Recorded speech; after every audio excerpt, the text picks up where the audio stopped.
Okay, so I'm Markee Dragon, also known as Marcus Eikenberry in real life, and I am here today at the Smithsonian Air and Space Museum in Washington, D.C. It's free. I'm really loving it here. I'm really enjoying it. Look at this. Look at that's the Space Shuttle Discovery. So I just got kind of sidetracked here, and I got sidetracked here because I saw this missile here. This one right here. It's called the Nike Cajun. Why is it called Nike? But it reminded me of when I worked at Nike. I helped do the Y2K conversion at Nike. And that was back in the year 2000, where they thought that a lot of systems would stop functioning properly because of the flip over from 1999 to the year 2000. And there were a few issues, and those got cleared up, and it was all a big success. It was a big non-event. Part of that being a non-event was because we did our work well, but it reminds me that when I was there during that term, that Lockheed Martin came in and they bid for doing the IT of Nike. And so when they won that bid, we became Lockheed Martin contractors. And I was doing, at that time, I was doing kind of a help desk type site where we could have common information looked up and everything. This is one of the things that I was helping out with. And so I took, our, the Nike logo, and then I took a Lockheed Martin missile, and I put it across the top, and I put that missile with the swoosh on it. I put that up there. I thought it was pretty funny. It was a nice marriage of the two. Nike didn't think it was so funny, and I was asked the next day to take it back down. So I just put a swoosh at the top after that. Just left it the way it was. But I thought it was pretty funny. Put a swoosh on the side of a missile, and that missile back there being called a Nike Cajun, yeah, it reminded me of it. That was pretty cool. What is that? I don't know if you can see it very well on camera, but that thing with the fan on the end of it looks pretty cool. Wonder what it does. We're gonna have to find out. So I had thought that, having this huge layover was really a pain in the butt, and I thought, well, the person who arranged all of this could have gotten me on a different flight and everything, and so I didn't have so much downtime in between. But now, having been here to the museum, I'm very thankful, because this is so cool. And I see stuff like this. I bet you guys don't know what that is. I recognized it right off the bat. Right off the bat I recognized it. That is a memory disk, kind of like your hard drives that you have these days. Not the memory drives, but the actual hard drives with the spinning disks. That is what that is. And this is this is a very old one, back when computers were very, very large.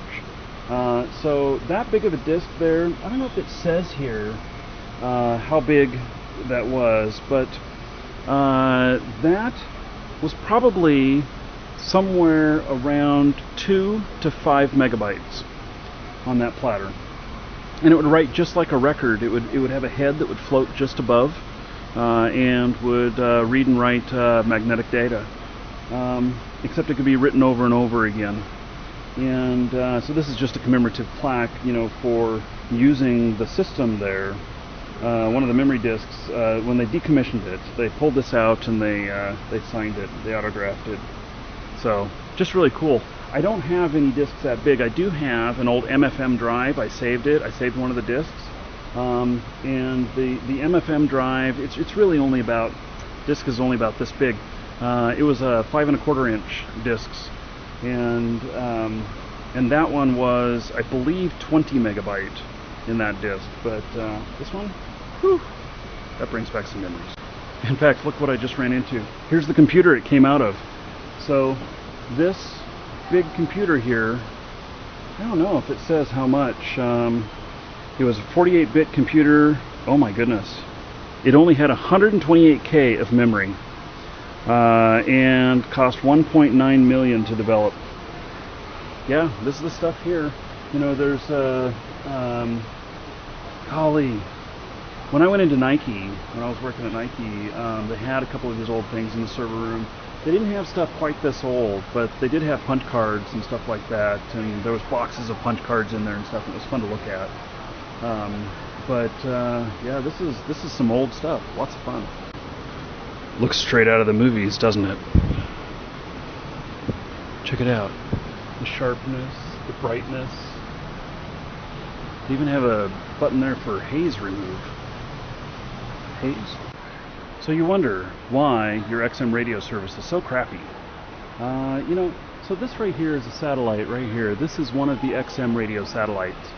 And, you know, the way they work is pretty interesting.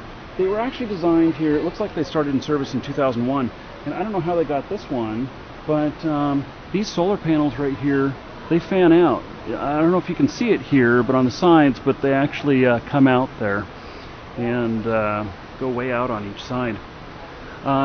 Something interesting is that if you use XM radio, it doesn't work in all places. It's not like it works all around the world. It actually is something that works just along the main United States. If you go up to, say, Canada, Alaska, or whatnot, your service can be really spotty at best.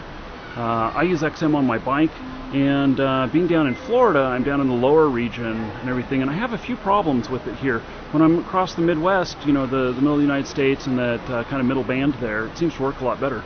So, but I just thought it was fascinating that they had one of these satellites here. I don't know how they ended up with one, why it didn't get shot up into space, but there it is.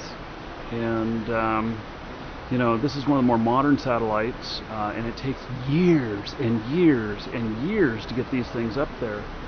And that's one of the reasons why, you know, you don't see huge advancements in technology when it comes to communications with space.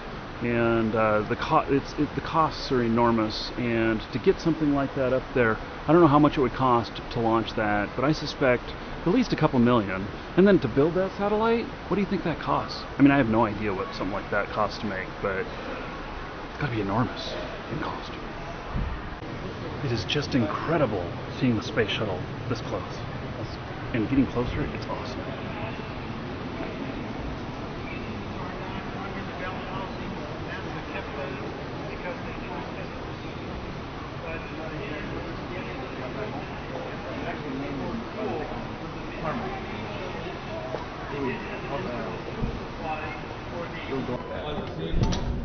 Well, it's been great.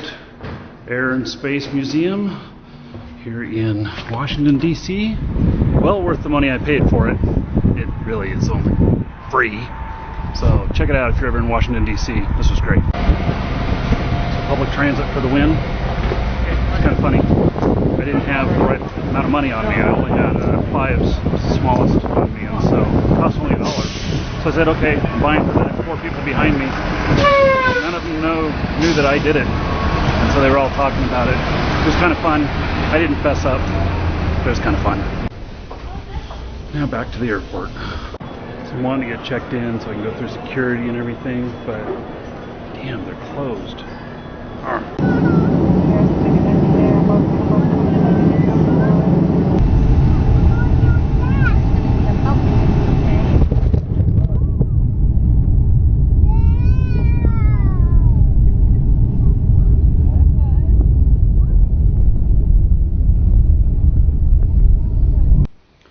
Well, I made it to Iceland. Oh my God, I had these children, you know, and I understand, but I had a 4-year-old and a 2-year-old sitting next to me on the plane. Oh my, they had a really hard time sitting still, being quiet, you know, all that stuff, which is expected of children, but it was, oh, wow. So I made it to the hotel here. I got just this tiny little room, which is fine. I don't need a whole lot of space. And let's see what the view is here. Wow. Beautiful view. Too bad my window is so dirty. Oh my goodness. Can't believe how dirty it is. That's too bad. So, anyway, now I have not had any sleep. So I'm going on, I don't know, I'm 21, 22 hours I've been up now.